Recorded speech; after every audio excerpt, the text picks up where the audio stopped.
Welcome to Key Fobs and Cars.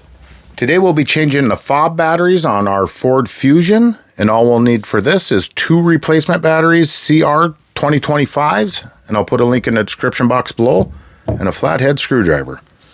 The first thing we need to do is remove the back off of our fob, and we'll do that by pushing down on that button there. And then you might need to take a flat tip screwdriver and just get it up a little ways. You can try with your fingers. Set that aside. Then we will be looking for that slot opening right there. And we will put our screwdriver in there. And go up. The back will come off. And there's our batteries. Then we will remove both of our batteries. There's one. There's two. We'll take the first replacement battery, positive side up, put that in, put your paper tab down.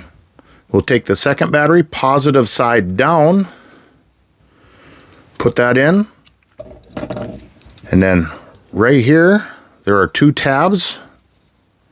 You'll put them on there and snap your fob back into place.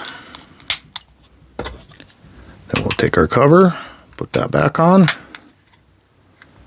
and there you go. If that was a help, I'd appreciate a like and subscribe. Thank you.